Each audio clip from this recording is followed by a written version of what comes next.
नमस्कार, आप देख रहे हैं चकाचक एक्सप्रेस और मैं हूं विशाल पांडे। आज हम बात कर रहे हैं स्त्री अस्मिता और बलात्कार पर। साल बीतते जाते हैं, फिर भी एक 16 दिसंबर बचा रह जाता है जो कई सालों से नहीं बीता। न वह नया होता है और न पुराना, वह बस टंग गया है दीवार पर। तारीखें बदलती हैं, तासीर नहीं बदलती।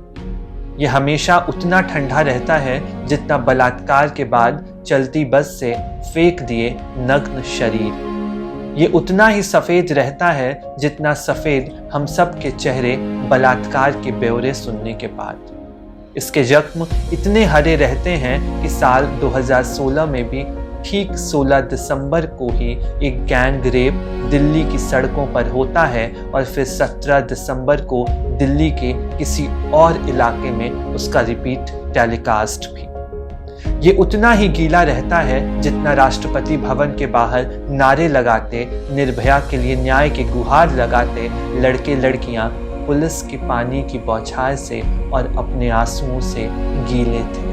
कठुआ, उन्नाव, दिल्ली, सूरत, सासाराम और अब हाथरस देश जैसे बलात्कारों से रंगा हुआ है इस वक्त। रोज के अखबार और समाचारों से हम बलात्कार की खबरें और उसकी डिटेल्स इकट्ठी कर पढ़ें तो दिन के अंत तक उबकाई आक्रोश, तनाव, व्यर्थता बोध और माइग्रेन से अधमरे हो जाएंगे। लेकिन सच यही है कि धीरे धीरे सब उदासीन होते जा रहे हैं। एक और बलात्कार और फिर सब अपने अपने काम पर।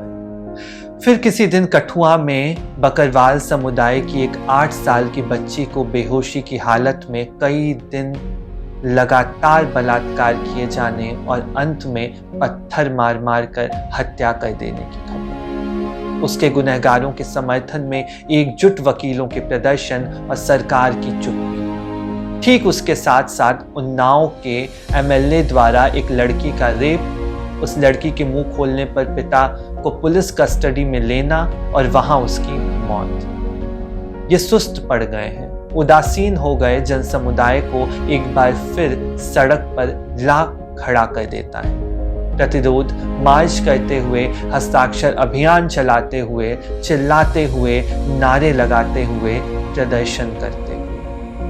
हम बलात्कार के प्रकारों और भेदों के बारे में विस्तार से बात कर सकें, इसी तरह के बलात्कार रोजाना घटित हो रहे हैं। वर्गीय कुंठा से, जाति की ठसक से, मनोरंजन के लिए, न बुझने वाली हवस के लिए, बदले के लिए, दमन के लिए, ताकत के प्रदर्शन के लिए, सत्ता के मद में विकृत मानसिकता से, नवजात बच्ची से लेकर बूढ़ी स्त्री तक के बलात्कार। क्या है बलात्कार? अपनी लैंगिक ताकत का प्रदर्शन, डराने धमकाने की एक सचेतन प्रक्रिया जिसके जरिए तमाम पुरुष दुनिया की तमाम औरतों को एक निरंतर भय की अवस्था में रखते हैं।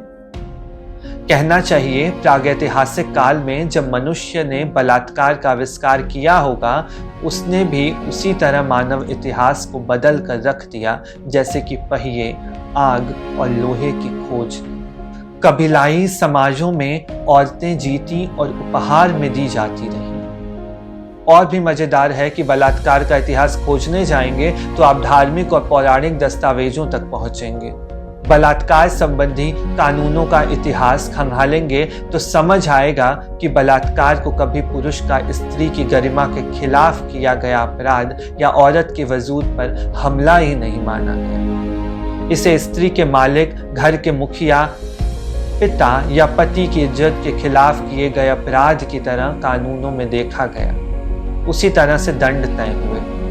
आज कानून भले बलात्कार की परिभाषा करते हुए स्त्री की गरिमा पर चोट को महत्व देता है, उसकी स्वीकृति अस्वीकृति को महत्वपूर्ण मानता है, लेकिन समाज अब भी उस कबीलाई मानसिकता में है कि किसी समुदाय से बदला लेना या सबक सिखाना है तो उसकी औरत या बच्ची पर यौनिक हमला किया जाए। यह सीधा सीधा उस व्यवस्था का मामला है जो अपने मूल चरित्र में मर्दाना है।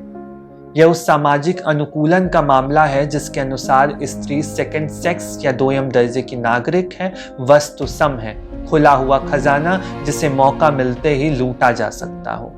इसलिए स्त्री पर किसी भी किस्म की हिंसा दरअसल उसकी देह पर ही हमला होती है। कहना चाहिए कि उसकी यौनिकता पर। उसे उसकी जाति के लिए सबक सिखाना है तो यौन हिंसा। उसकी स्कर्ट से चमकती टांगें उसके स्वस्थ और अच्छे परिवार से होने की गवाह हैं। वर्गीय कुंठाएं अंततः यौन हिंसा का ही रूप लेती हैं। स्त्री गरीब दलित है तो भी यौन वस्तु के रूप में वह उपलब्ध समझी जाती है। स्त्री की यौनिकता का दमन करके ही उसकी हिम्मत को तोड़ा जा सकता है। यह सोच हमारी सामाजिकता की नींव में ही है।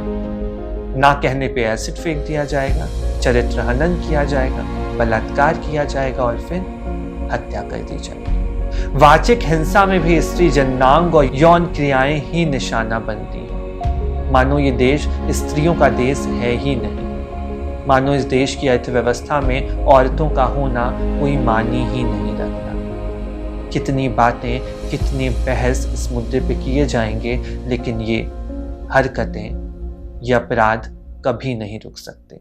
आप सुन रहे थे विशाल पांडे को चकाचक एक्सप्रेस पर।